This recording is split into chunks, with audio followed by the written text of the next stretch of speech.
Yo l'équipe, j'espère que vous allez bien, moi ça va super, comme d'habitude. Quand je me suis lancé dans l'aventure Signness il y a de ça bientôt 2 ans, j'y connaissais rien du tout au monde de la mode. Je savais juste que je kiffais les sapes en tant que gros consommateur et que la créativité qu'on pouvait avoir dans ce milieu m'attirait beaucoup. C'est à travers 1000 expériences et galères que j'ai bien appris durant ces 2 dernières années, et c'est d'ailleurs pour ça que ma première collection a mis autant de temps à sortir. J'apprenais tout en faisant, ce que j'ai adoré faire, mais ça m'a pris beaucoup d'énergie. C'est pour ça qu'aujourd'hui j'aimerais qu'on discute un peu autour d'une question, faut-il s'y connaître en mode pour créer une marque? Pour moi, oui, il faut s'y intéresser un minimum, regarder les tendances, s'inspirer de ce qui nous entoure. De toute façon, je pars du principe que si quelqu'un crée sa marque, c'est qu'il est un minimum passionné par ce milieu. Mais justement, tant que tu fais ce qui te passionne, je pense que c'est pas nécessaire d'être une pointure en mode ou de faire des longues études là-dedans, même si ça aide beaucoup, disons-le bien. Dans son livre 5 Years of Errors, dont je vous ai déjà parlé, Fully, le créateur de la marque House of Errors que j'adore, explique justement qu'il était au départ bien moins intéressé par faire des vêtements que par faire des films. Il n'avait pas trop de connaissances là-dedans et du coup, il n'était pas matrixé par les règles de la mode.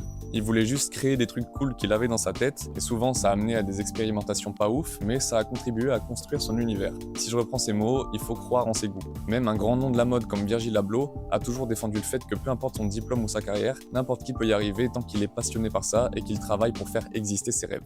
Young people, I know it's hard, it's lofty goals to be like, don't believe in, abolish the stereotype and don't believe the box that they put you in.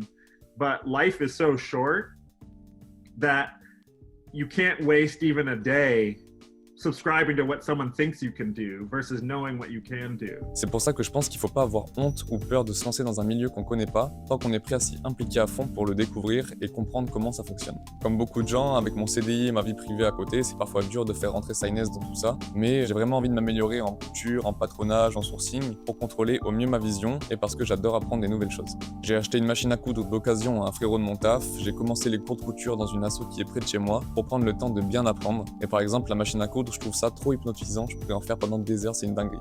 Et voilà l'équipe, c'est la fin de la vidéo, j'espère que j'ai répondu à la question, d'ailleurs je suis chaud d'avoir votre avis dans les commentaires. Nous on se retrouve dans une prochaine vidéo, d'ici là portez-vous bien, et gros bisous l'équipe.